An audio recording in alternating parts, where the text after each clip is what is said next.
A Maryland family who lost their son in a texting while driving crash is now pushing for a new state law they hope will save lives. It's a law called Jake's Law, and our senior political reporter Scott Fuman talked with Jake's mother today at the state capitol.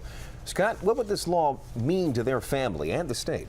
Well, put it in perspective here, Leon. This past October, it became a primary offense in Maryland to use a handheld phone while driving, including for texting. But what if you hurt someone? What if you even killed them? In most cases, that is still just a traffic ticket. One family is now desperately trying to change that. The pain Susan Yum feels from losing her son Jake can't be erased, but she says she can keep it from happening to others. You know, it took MAD about 30 years to get the drunk driving laws passed in every state, and we hope that it doesn't take 30 years to pass this because thousands of lives will be unnecessarily lost. Like Jake. 2 years ago, a driver texting and talking slammed into the back of their car at 60 miles per hour. Jake was killed. But current Maryland laws have little power in these cases, and proving gross negligence difficult.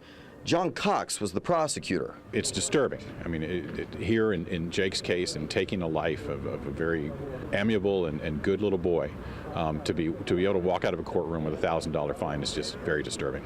Jake's law would, in cases of handheld phone use causing serious injury or death, be punishable by up to 3 years in prison, $5,000 in fines, and 12 points on a license. Several Annapolis lawmakers are already on board, and it's now being debated in committee. We're finding cases across the state where people do not get an appropriate criminal punishment for checking their Facebook status while they kill someone. He walked away with a $1,000 fine, and he was found not guilty.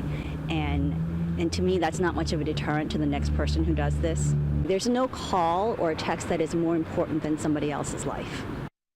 Well, Susan Yum testified before the House committee today. On Friday, she'll tell her story to the Senate. She says she knows it's going to be tough to try and pass this law, but if it doesn't happen this year, she'll try next, and if necessary, the year after that. Allison.